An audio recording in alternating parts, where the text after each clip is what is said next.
Hello movie lover বন্ধুরা, কেমন আছেন সবাই? আশা করি সকলে অনেক অনেক ভালো আছেন এবং আমিও আল্লাহর রহমতে এবং আপনাদের সকলের দোয়ায় অনেক অনেক ভালো আছি। তো গাইস, আশা করি আজকের থাম্বনেল দেখে আপনারা বুঝেই গিয়েছেন যে আজকে আমরা কোন বিষয়টি নিয়ে আলোচনা করতে যাচ্ছি। হ্যাঁ বন্ধুরা, আজকে আমি আপনাদের সাথে পৃথিবীর সবচেয়ে ভয়ানক 5টি মুভি নিয়ে আলোচনা করতে যাচ্ছি, যেগুলো কিনা দুর্বল হার্টের মানুষদের জন্য দেখা একেবারেই অসম্ভব। এমনকি এই সিনেমাগুলোর মধ্যে একটি সিনেমা এমনও রয়েছে যে সিনেমাটি দেখার পর মানুষের হার্ট অ্যাটাক হয়ে মৃত্যুও হয়েছে। তো কি মনে হয়, ব্যাপারটা একটু ইন্টারেস্টিং না? Well, without wasting any more time, চলে যাচ্ছি মূল ভিডিওতে। তো নম্বর 5-এ রয়েছে ডিরেক্টর টব হপারের রিলিজকৃত cinema the Texas chains massacre. সিনেমাটি রিলিজ পেয়েছিল 1974 সালে এবং এই সিনেমার মূল প্লটটি হচ্ছে একটি সাইকো কিলারকে নিয়ে, যে কিনা মানুষকে মারতে অনেক পছন্দ করে। আর সত্যি বলতে এই সিনেমার সিনগুলো এতটাই জঘন্য যেটা কিনা সাধারণ মানুষের জন্য দেখা একেবারেই অসম্ভব। কারণ এই সিনেমাটিতে যে সিরিয়াল কিলারটি রয়েছে যার নাম লেদার ফেস, সে খুব নৃশংসভাবে মানুষদের হত্যা করতে থাকে। অ্যান্ড এখানে সেই হত্যার সিনগুলো একদম ওপেনলি দেখানো হয়, যেখানে সরাসরি গলা কাটার দৃশ্য, হাত কাটার দৃশ্য এবং অনেক নৃশংস দৃশ্য রয়েছে, যেটা দেখার পর যে কোনো সাধারণ মানুষের মাথা ঘুরে যেতে পারে। এমনকি এই সিনেমাটিতে এত নৃশংস সিন ব্যবহার করার ফলে এই সিনেমাটিকে এক পর্যায়ে ব্যান করে দেওয়া হয়। বাট পার্সোনালি আমি সবাইকে রিকমেন্ড করব এই সিনেমাটি না দেখাই সবার জন্য শ্রেয়। নাম্বার 4-এ রয়েছে 1980 সালে রিলিজকৃত একটি হরর মিস্ট্রির সিনেমা দ্য শাইনিং। অ্যান্ড এই সিনেমাটিকে পরিচালনা করেছিলেন ডিরেক্টর স্ট্যানলি কুব্রিক। আর এর আগের সিনেমাটির মতো এই সিনেমাটিও মূলত একটি সাইকো কিলারকে নিয়ে। আর যাদের বাড়িতে রাগী হাজবেন্ড রয়েছে তারা হয়তো এই সিনেমাটি দেখার পর নিজেদের হাজবেন্ডের সাথে একা বাড়িতে থাকতে একটু ভয় পেতে শুরু করবেন। কারণ এই সিনেমাতে আমরা দেখতে পাই জ্যাক টরেন্স নামে সেই সাইকো কিলারটি তার নিজের ওয়াইফ ওয়েন্ডি টরেন্সকে মারার জন্য একদম উতলা হয়ে পড়ে এবং হাতে একটি কুড়ুল নিয়ে সে পুরো বাড়ি ঘুরতে শুরু করে নিজের ওয়াইফকে মারার জন্য।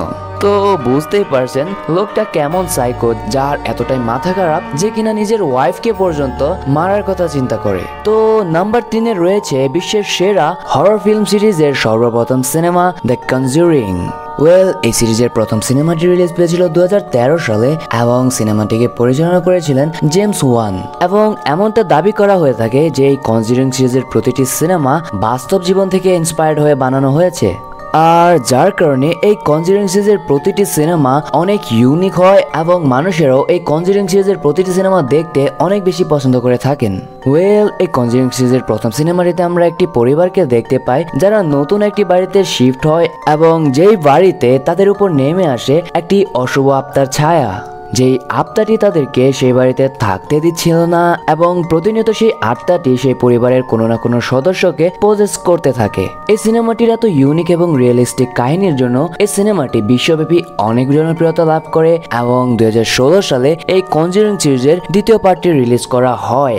আর থিয়েটারে এই সিনেমাটি রিলিজ করার পরপরই পুরো বিশ্বে এই সিনেমাটি একটি আলোড়ন সৃষ্টি করে তুলে। কারণ এই কনজুরিং সিরিজের দ্বিতীয় সিনেমাটি দেখাকালীন সময়ে ইন্ডিয়ার থিয়েটার একজন 65 বছরের বৃদ্ধ লোক হার্ট অ্যাটাক করে মারা যায় এবং রিপোর্ট অনুযায়ী এটা বেরিয়ে আসে যে এই সিনেমাটির একটি ভয়ানক সিন দেখার পর সেই লোকটির বুকে ব্যথা হতে শুরু করে এবং এক পর্যায়ে সেই লোকটি হার্ট অ্যাটাক করে মৃত্যুর মুখে ঢেলে পড়ে। তো আশা করছি গেস করতে পারছেন এই সিনেমাটি কতটা ভয়ানক হতে পারে। আর আমি ভাবছিলাম কেমন হবে যদি এই সিরিজের প্রতিটি সিনেমায় আমি আমার চ্যানেল এক্সপ্লেন করে দিই। আশা করছি আপনারাও এটা নিয়ে অনেক এক্সাইটেড। আর হোপফুলি এই কনজুরিং সিরিজের প্রতিটি সিনেমার এক্সপ্লেনেশন ভিডিও আপনারা আমার চ্যানেলে পেয়ে যাবেন। তো নাম্বার 2-এ রয়েছে 2014 সালে রিলিজকৃত একটি হরর মিস্ট্রি সিনেমা অ্যানাবেল।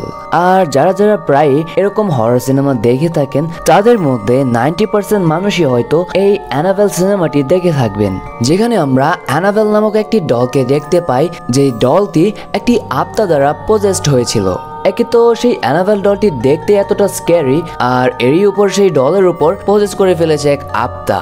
আর এই সিনেমাটিতে আমরা দেখতে পারি ওই পজেসড হওয়া অ্যানাবেল ডলটি কিভাবে মানুষদের ভয় দেখিয়ে দেখিয়ে তাদেরকে মারছিল।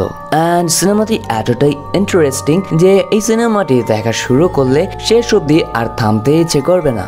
হয়তোবা এই সিনেমাটিতে অনেক ভয়ানক ভয়ানক সিন রয়েছে যেগুলো দুর্বল হার্টের মানুষদের জন্য দেখাটা একটু ইম্পসিবল, বাট এই অ্যানাবেল সিনেমাটি দেখার মধ্যে আলাদা একটি মজা রয়েছে। ওয়েল, যাই হোক, এই লিস্টের সবার উপরে অর্থাৎ নাম্বার 1-এ রয়েছে বিশ্বের সবচেয়ে scary cinema the Exorcist. And to be honest, একটা সিনেমাতে কতটা স্ক্যারি হতে পারে এই এক্সরসিস্ট সিনেমাটি না দেখলে হয়তো আমি কখনোই জানতাম না। সিনেমাটি রিলিজ পেয়েছিল 1973 সালে এবং সিনেমাটিকে পরিচালনা করেছিলেন ডিরেক্টর উইলিয়াম ফ্রেডকিন। অ্যান্ড এই সিনেমার পুরো প্লটটি মূলত একটি বাচ্চা মেয়েকে নিয়ে যে কিনা একটি অশুভ আত্মা দ্বারা পজেসড হয়ে যায় এবং এরপর একটি চার্চের ফাদার কিভাবে এক্সরসিজমের মাধ্যমে সেই ডেমনটিকে সেই বাচ্চা মেয়েটির ভিতর থেকে তাড়িয়েছিল। অ্যান্ড সত্যি বলতে সেই বাচ্চা মেয়েটি যখন সেই ডেমনটি দ্বারা পজেসড হয়েছিল তখন তার ফেসটি এতটাই স্ক্যারি হয়ে উঠে যেটা দেখার পর যে কোনো মানুষের রাতের ঘুম উদা হয়ে যেতে পারে। তাই এই সিনেমাটি দেখার আগে আমার অডিয়েন্সদের কাছে আমার একটা ওয়ার্নিং থাকবে যে এই সিনেমাটি দেখার আগে আপনারা 10 বার হলেও চিন্তা করুন, কারণ সিনেমাটি যেহেতু বিশ্বের সবচেয়ে ভয়ানক সিনেমার 1 নম্বরে রয়েছে তাহলে বুঝতেই পারছেন যে এই সিনেমার সিনগুলো কতটা স্ক্যারি এবং ভয়ানক হতে পারে। আর আপনারা চাইলে আমি খুব শীঘ্রই এই সিনেমাটির এক্সপ্লেনেশন ভিডিও আমার চ্যানেলে আপলোড করে দিব, যেখান থেকে আপনারা কোনো ভয়ানক সিন ছাড়াই এই সিনেমার পুরো কাহিনীটি জেনে নিতে পারবেন। ওয়েল, এই ছিল আজকের বিশ্বের সেরা 5টি ভয়ানক মুভি। আশা করছি আপনাদের কাছে ভিডিওটি অনেক অনেক ভালো লেগেছে। এমনই মজাদার ফিল্ম ফ্যাক্ট পাওয়ার জন্য আমার চ্যানেলটি সাবস্ক্রাইব করে পাশে থাকা বেল বাটনটি প্রেস করে দিন। ওয়েল গাইস, দেখা হচ্ছে এর পরের ভিডিওতে। Until then, take care, bye by.